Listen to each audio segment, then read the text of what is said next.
My name is Josh Fulton, and the topic of this mini lecture is the 1920s in American life.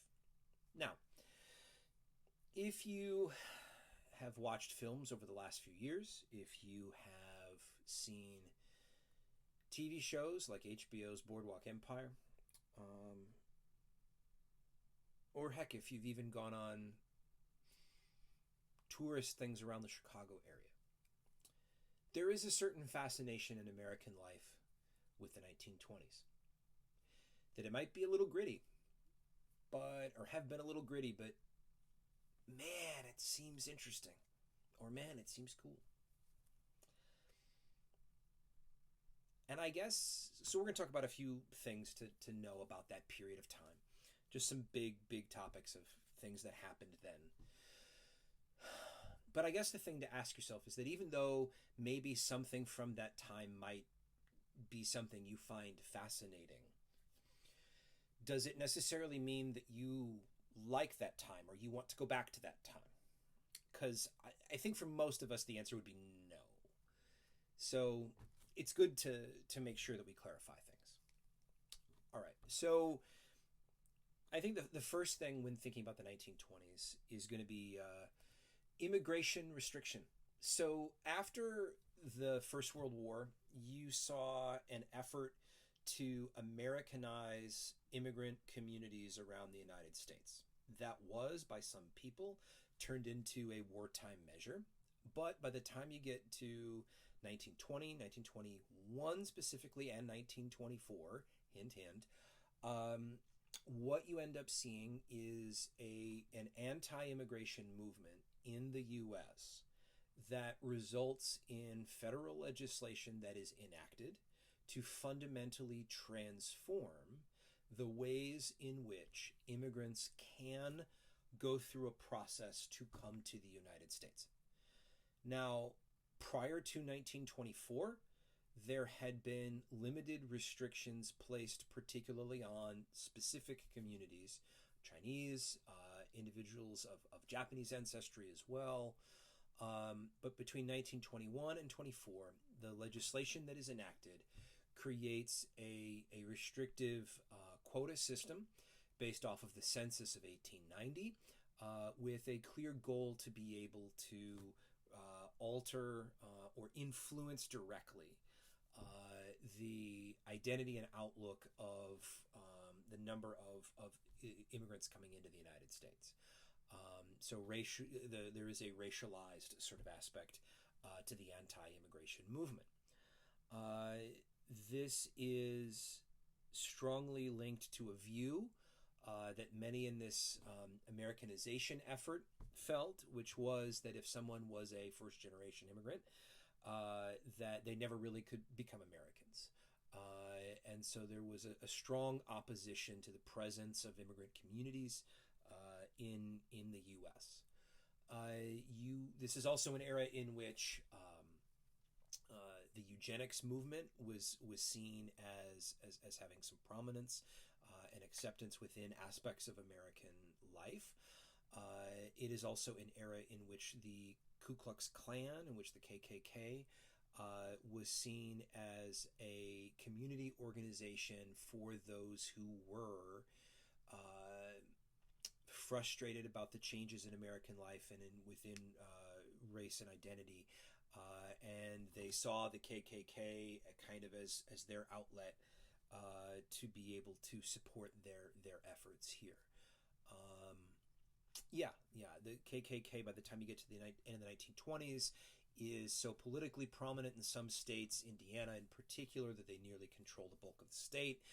There was also a women's KKK during this time period as well, but it is an active component in understanding the ways in which Americans are experiencing the decade of the 1920s. As you have many individuals at that time who are joining the KKK. It's seen as a popular community organization for some, despite its anti-immigrant, pro-white supremacist, pro-anti-Semitic stuff that it's teaching or it views. One other example of things that are going on in America in the 1920s. You can argue just post-war. So remember, America had gone through participating actively in the First World War. War comes to an end in 1918. You have the flu pandemic that hits both the U.S. and the world at that time.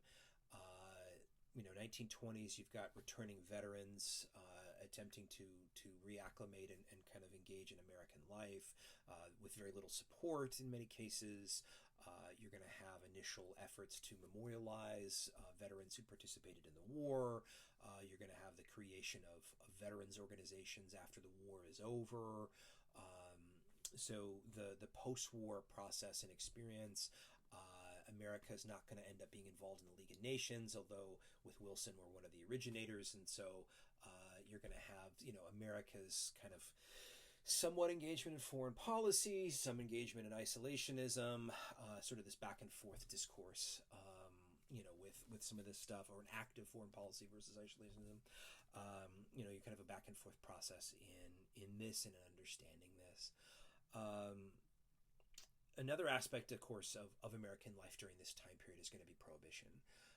So by the time you get to the Prohibition Amendment and then the Volstead Act to enforce, what you end up with is a process that takes a fairly commonly done action, so the consumption of alcohol, right, which is something that, although some cultures and communities are opposed to, is fairly common and accepted across many cultures and communities. And so what you end up with then is something that was considered fairly normalized, which has now been made illegal. And so what you're going to end up with then throughout the 1920s is a process whereby that law is often flouted, and whereby then communities will engage in the flouting of that law, where you'll have the supplying of alcohol to communities around the country, and then violence around that supply and the money that is associated with it. So individuals like Al Capone are one of many throughout the later part of the 1920s, especially, who are engaged in this process. One of the other things for us to take note of with the 1920s is certainly going to be the idea of the flappers, right? So after the women's suffrage amendment is enacted, throughout the era of the 1920s, you're seeing an embrace of kind of a democratization of mass culture and engagement. And you're going to see women begin to more openly and publicly challenge roles that had existed prior to the 1920s. Now, this is, of course, going to occur across a lot of fronts. So certainly in things like fashion, things like public behaviors, and consumption of alcohol, these kinds of things.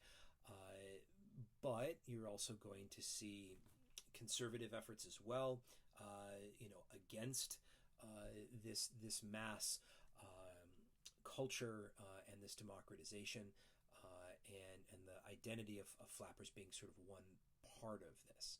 So, much of the 1920s then, we could talk about any number of other things, from trials to new technologies like radio and this kind of thing. But a lot of the 1920s is, again, going to be this kind of discourse between this idea of mass consumption, mass culture, new urban and space and environments and technology, and communities, and those who are shocked, angered, and supportive of violence against that.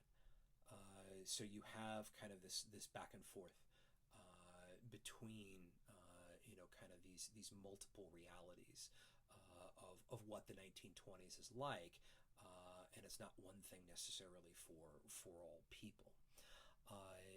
Now, by the time you get to the end of the 20s, of course, there were a number of factors that were contributing to what's going to begin by the part of October 1929, in the massive crash of the stock market, which is going to begin the Great Depression in the United States.